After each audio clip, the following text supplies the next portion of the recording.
Price the lord, hallelujah. യേശുവിലേറ്റവും പ്രിയമുള്ളവരെ, പ്രഭാതത്തിൽ ഉണരുമ്പോൾ തന്നെ വലിയ സന്തോഷത്തിൻ്റെ ഒരു വചനം പറയാം. അപ്പുറമായിട്ടും ദൈവം തരുന്ന കരുതലിൻ്റെ ഓർമ്മ ഈ ദിവസം എപ്പോഴും ഉണ്ടാകാൻ വേണ്ടി സഹായിക്കുന്ന ഒരു വചനം. ആ വചനമാണ് ലൂക്കാ എഴുതിയ സുവിശേഷം 12-ാം അധ്യായം 28-ാം വാക്യം. വചനം ഇപ്രകാരമാണ്: ഇന്നുള്ളതും നാളെ തീയിൽ എറിയപ്പെടുന്നതുമായ വയലിലെ പുല്ലിനെ ദൈവം ഇത്രമാത്രം അണിയിക്കുന്നുവെങ്കിൽ അല്പവിശ്വാസികളെ നിങ്ങളെ എത്ര അധികം അണിയിക്കുകയില്ല. പ്രിയമുള്ളവർ, ദൈവത്തിൻ്റെ ഒരു കരുതൽ, ദൈവത്തിൻ്റെ ചേർത്ത് വയ്ക്കുന്ന ഒരു അനുഭവം, നമ്മോട് അത്രമാത്രം സ്നേഹമുണ്ടെന്ന് ദൈവം വെളിപ്പെടുത്തുന്ന ഒരു കാര്യമാണ്. ഈ വചനം വായിക്കുമ്പോൾ ജോൺ ഡമീഷൻ്റെ വചനമാണ് ഓർക്കുന്നത്. നിലവിലുള്ള എല്ലാ കാര്യങ്ങളിലും ദൈവം എടുക്കുന്ന കരുതലാണ് പ്രോവിഡൻസ് ഓർ പരിപാലനം.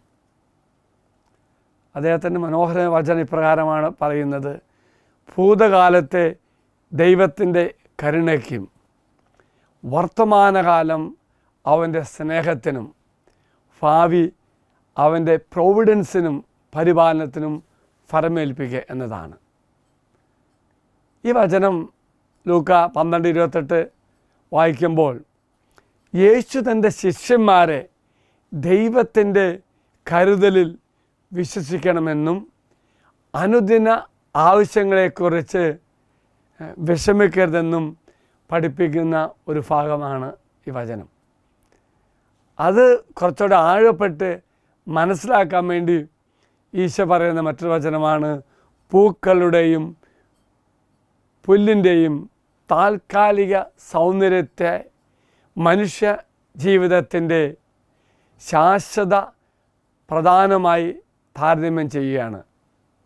സൃഷ്ടിയുടെ ചെറിയ വശങ്ങളിൽ ദൈവം കരുതുന്നുണ്ടെന്നും അതിനാൽ അവരെ പരിപാലിക്കുമെന്നും യേശു നമ്മെ ഓർമ്മിപ്പിക്കുന്നതാണ്.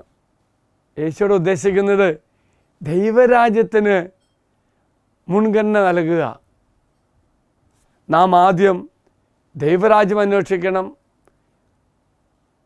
നമ്മുടെ ശാരീരികമായ ആവശ്യങ്ങൾ നിറവേറ്റപ്പെടുമെന്ന് വിശ്വസിക്കുക, വിശ്വാസം ജീവിക്കുക. നാം വിശ്വാസത്തിൽ ജീവിക്കുകയും ഭൗമിക സമ്പത്തിനേക്കാൾ ആത്മീയ കാര്യങ്ങൾക്ക് മുൻഗണന നൽകുകയും ചെയ്യണമെന്ന് കർത്താവ് ഓർമ്മിപ്പിക്കുന്നു. ദൈവത്തിന് എല്ലാ കാര്യങ്ങളും, എല്ലാ രഹസ്യങ്ങളും അറിയാം എന്നൊരു സത്യം നാം തിരിച്ചറിയണം. ക്രിസ്തുവിൻ്റെ മടങ്ങി വരവിനായി നാം തയ്യാറാകണമെന്ന് കർത്താവ് ഓർപ്പിക്കുകയാണ്. നാം ക്രിസ്തുവിൻ്റെ മടങ്ങി വരവിനായി സജ്ജമായിരിക്കണമെന്നും മരണത്തെ ഭയപ്പെടുന്നതിനേക്കാൾ അപ്പുറം ഭക്ഷണവും വസ്ത്രവും പോലുമുള്ള കാര്യങ്ങളെക്കുറിച്ച് വിഷമിക്കുന്നതിനേക്കാൾ അധികമായി വിശ്വാസികൾ ദൈവത്തിന് വേണ്ടിയും ദൈവരാജ്യത്തിനും ജീവിക്കണം എന്ന് പറയുകയാണ്. പ്രിയമുള്ളവരെ, എങ്കിൽ നമ്മുടെ എല്ലാ നിയോഗങ്ങളും, പ്രത്യേകിച്ച് ഈ ദിവസത്തെ എല്ലാ ആവശ്യങ്ങളും ദൈവസന്നിധി സമർപ്പിച്ച് പ്രാർത്ഥിക്കാം. സർവശക്തനായ ദൈവമേ, എൻ്റെ ജീവിതം മുഴുവനും അങ്ങയുടെ സ്നേഹ നിർഭരമായ പരിചരണത്തിൽ ഞാൻ സമർപ്പിക്കുന്നു.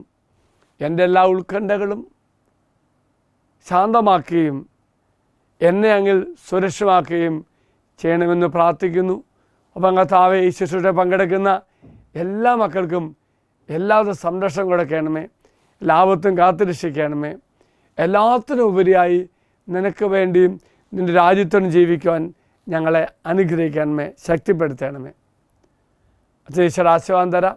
നമ്മുടെ കർത്താവായ ഈശോ മിശിഹായുടെ കൃപയും പിതാവായ ദൈവത്തിൻ്റെ സ്നേഹവും പരിശുദ്ധാത്മാവിൻ്റെ സഹവാസവും കൂടെ ഉണ്ടായിരിക്കട്ടെ, ഇപ്പോഴും എപ്പോഴും എന്നേക്കും. ആമേൻ. Praise the lord. ഒരു നല്ല ദിവസം, ദൈവത്തിൻ്റെ കാരുണ്യവും കരുതലും അനുഭവിക്കുന്ന ഒരു ദിവസമാകട്ടെ എന്ന് പ്രത്യേകം പ്രാർത്ഥിക്കുന്നു. Price the Lord.